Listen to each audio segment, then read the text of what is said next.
Apocalipse capítulo 14, versículos 1 a 12. E olhei, e eis que o Cordeiro estava em pé sobre o monte de Sião, e com ele 144.000 que tinham escrito sobre as suas testas o nome dele e o nome de seu pai.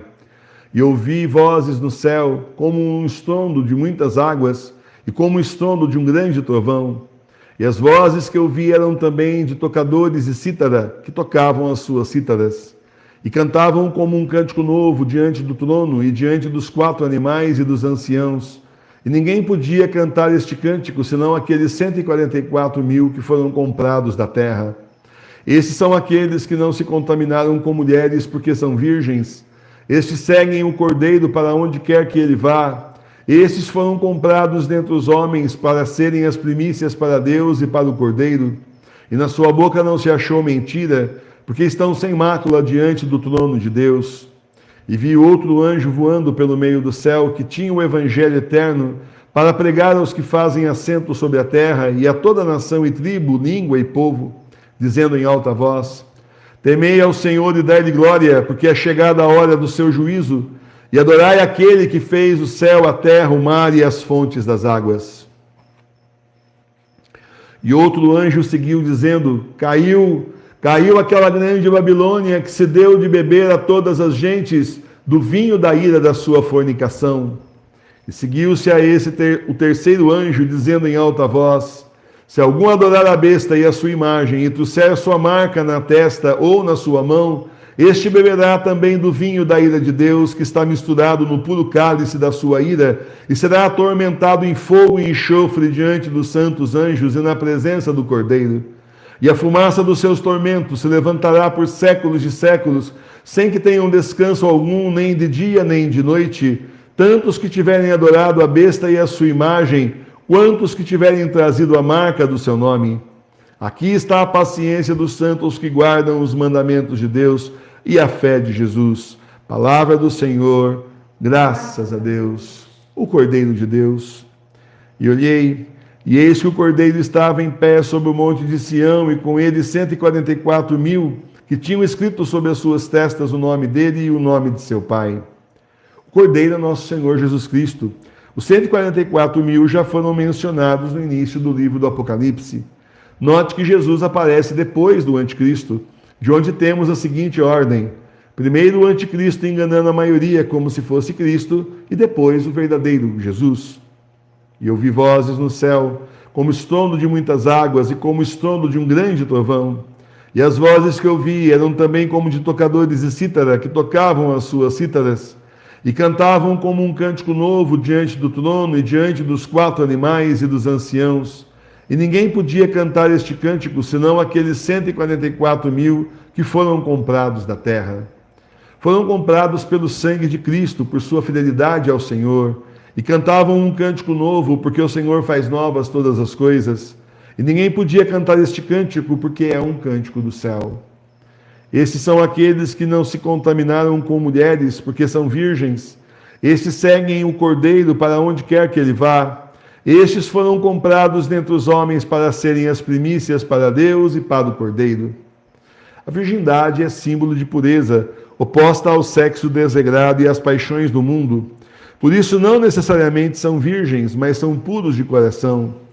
Note que São João diz: aqueles que não se contaminaram com mulheres, e que a contaminação é um termo muito usado pelos judeus para o pecado. Uma pessoa casada e fiel à sua esposa não pode se contaminar com ela se o seu relacionamento cumpre o que for estabelecido por Deus. Mas uma pessoa que pratica o sexo desregrado, esse sim peca, sendo o sexo a representação da maior de todas as paixões mundanas, e onde se pode cometer vários pecados mortais ao mesmo tempo, se o indivíduo não obedecer às leis de Deus. Então fica fácil ver a dualidade feita.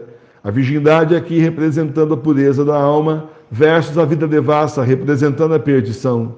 Santo Agostinho caminha nessa mesma linha de interpretação dessa imagem do livro do Apocalipse. Isso aqui não estou passando melzinho na boca dos leigos, não, tá? Ah, ele é casado, todo mundo que é casado, ele está passando a mão na nossa cabeça. Não é.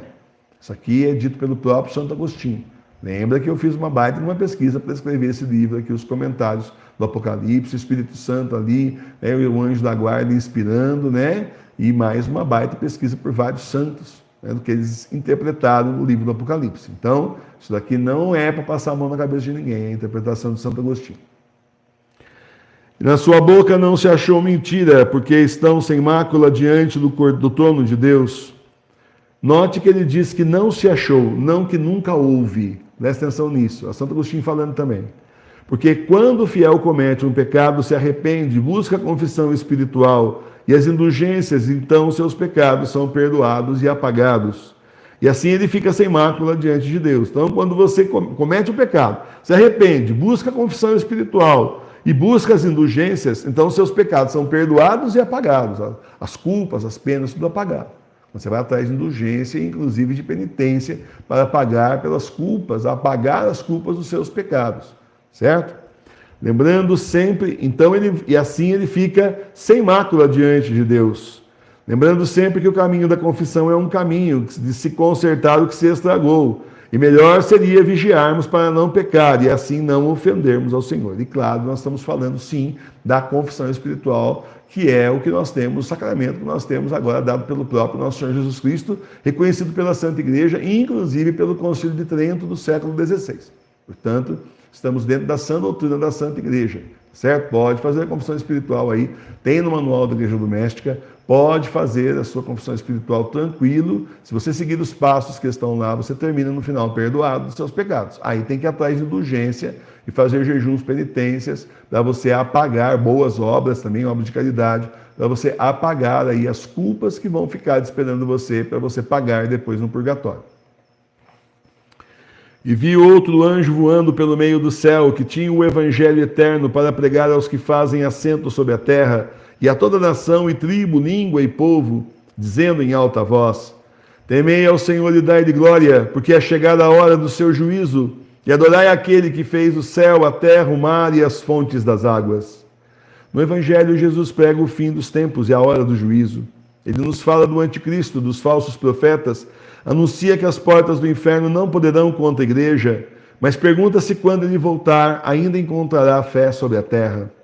Nunca em outro tempo depois de Cristo o mundo viu tamanha apostasia, idolatrias e heresias, sobretudo dentro da igreja, até chegar ao ponto que a igreja foi tomada de dentro pelos poderes das trevas que promoveram um cisma e consagraram a igreja deles a deuses pagãos.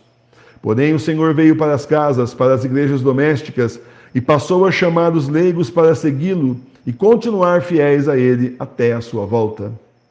E outro anjo seguiu dizendo: caiu aquela grande Babilônia que deu de beber a todas as gentes do vinho da ira da sua fornicação. A Babilônia, a falsa igreja do anticristo, que vai reunir todas as crenças, todas as religiões e seitas numa só, aviltando o céu, não vai durar muito tempo sobre a terra.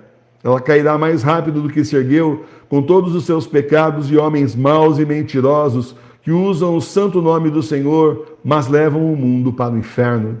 Mas antes de cair, contaminará o mundo com a ira e sua depravação.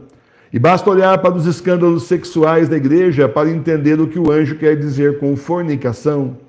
Além do que esse termo também denuncia a promiscuidade entre as religiões, o que até pouco tempo atrás parecia impossível.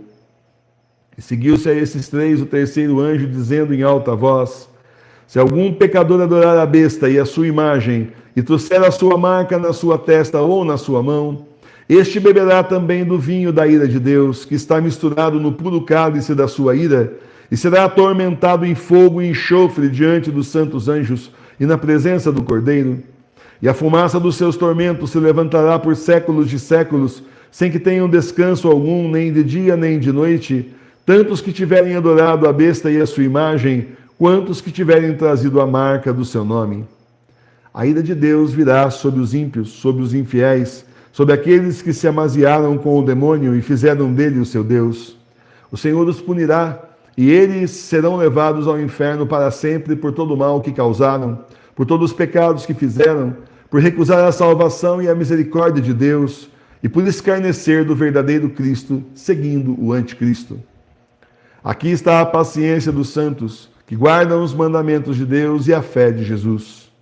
A paciência dos santos diante das tribulações e das perseguições está em que eles sabem que por fim a justiça de Deus triunfará no mundo. Os ímpios terão um castigo eterno e os fiéis a recompensa eterna no céu.